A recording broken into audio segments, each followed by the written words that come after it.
ఆధ్యాత్మిక వారధి యూట్యూబ్ ఛానల్కు స్వాగతం. నేను మీ బలరాం తల్లాప్రగడ. ఈరోజు సాయి తపోవనం అనబడే నిత్యపారాయణ గ్రంథంలో ప్రచురించబడిన భగవాన్ శ్రీ సత్యసాయిబాబా వారి దివ్య మహిమలను కొన్ని తెలుసుకుందాం. ఓం సాయిరాం. కష్టాలనే భగవంతుడు ఎక్కువ సన్నిహితంగా ఉంటాడు.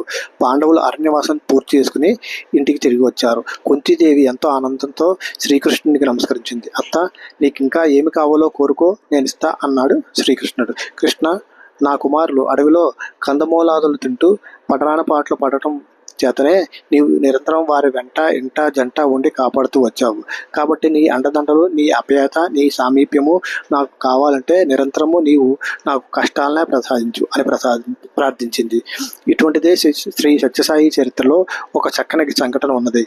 ఒక సంవత్సరం భగవాన్ బాబా ఊటీలో సమ్మర్ క్లాసులు జరపడానికి నిశ్చయించి విద్యార్థులను అక్కడికి తీసుకువెళ్లారు.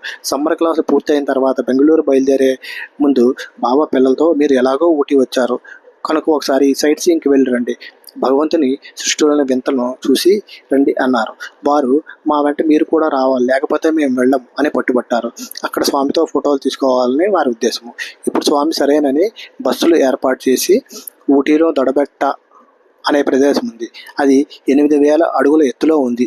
మీరు ముందుగా దొడబెట్ట వెళ్ళండి, మీరు బస్సులు దిగి ఫోటోలకు సిద్ధమయ్యే లోపల నేను వస్తాను అన్నారు.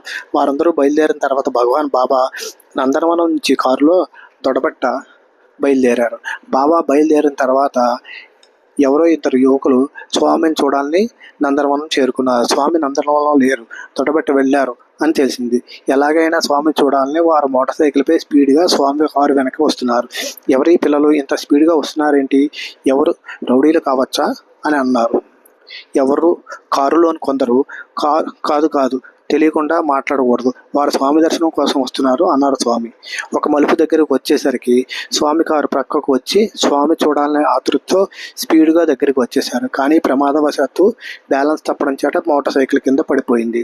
దానితో పాటు వారిద్దరూ పడిపోయారు. తక్షణమే స్వామి కారు ఆపి వారిద్దరు దగ్గరకు పోయి వారికి అంటుకున్న మట్టిని తుడిచి, నాయన ఏమైనా దెబ్బ తగిలిందా, ఎందుకింత స్పీడ్గా వచ్చారు, ఇలా రాకూడదు, స్వామిని చూడాలంటే నందనవనకు రావచ్చు కదా అని కారులో ఉన్న 2 కమలాఫలాలను ఒలిచి వారికి పెట్టారు. అప్పుడు కాలేజీ పిల్లలు, స్వామి మీ దర్శనం కోసం మేము వచ్చాం, ఈ మోటార్ సైకిల్ పైనుండి మేము పడిపోవడం చేత మాకు కేవలం దర్శనమే కాదు, స్పర్శన సంభాషణను పాటు ప్రసాదం కూడా లభించింది. నిజంగా మేము క్రింద పడకపోయి ఉంటే స్వామి కారు దిగి మా దగ్గరకు వచ్చి తలలు నిమిరి ఇంత ఆప్యాయంగా పలకరించేవారా? కనుక స్వామి ఎన్ని రకములైన కష్టములు మాకు ఇచ్చినా సరే మీ దర్శన స్పర్శన సంభాషణలు మాకు అనుగ్రహించండి, అందుకోసం ఏ కష్టాలైనా అనుభవించడానికి మేము సిద్ధమే అన్నారు. ఈ ప్రేమమైన సందేశం గురించి చెప్పి భగవాన్ బాబా, ఇలా భగవంతుడు మనల్ని కష్టాల్లో చూసేంత ఆప్యాయంగా సుఖాల్లో చూడడు, అయితే సుఖాలలో కూడా చూసే అవకాశాలు లేకపోలేదు. భగవంతుని దృష్టిలో కష్ట సుఖాలు 2 సమానమే. హృదయపూర్వకంగా భగవంతునికి ప్రేమించిన వారిని ఎటువంటి కొరత ఉండదు. నమ్మక చెడిన వారు ఉన్నారు, కానీ నమ్మి చెడినటువంటి వారు ఈ లోకంలో లేరు అని అన్నారు. సాయిరాం. ఆమె అంటే నాకు భయమే, బాబా మధుర భాషణ. ఒకనాటి ఉదయం ప్రశాంత నీలంలో భగవాన్ బాబా దర్శనం కోసం మహిళలు నిశ్శబ్దంగా వరుసల్లో చేరుకుంటున్నారు. ఇంతలో అక్కడి స్త్రీల గేటు దగ్గర ఉండే ఒక మహిళా వాలంటీరు వరుసల్లో వచ్చేవారిని త్వరగా నడవమని, కూర్చున్న వారిని బాగా జరగమని పరుషమైన పదాలతో మాట్లాడసాగింది. లోపలికి వస్తున్న భక్తురాండ్రు ఆమె చేత మాటలు పడటం వల్ల ఎంతో బాధపడ్డారు. ప్రశాంత నీలం వస్తే ఈ మాటల వల్ల మనసంతా కలవరమైపోయిందే అని భక్తురాలు మరింత వ్యధపడి ఈ విషయం స్వామికి చెప్పాలని నిశ్చయించుకున్నది. అదృష్టవశాత్తు ఆనాడు బాబా కొందరు భక్తురాలతో ఆమెకు కూడా ఇంటర్వ్యూ ఇచ్చారు.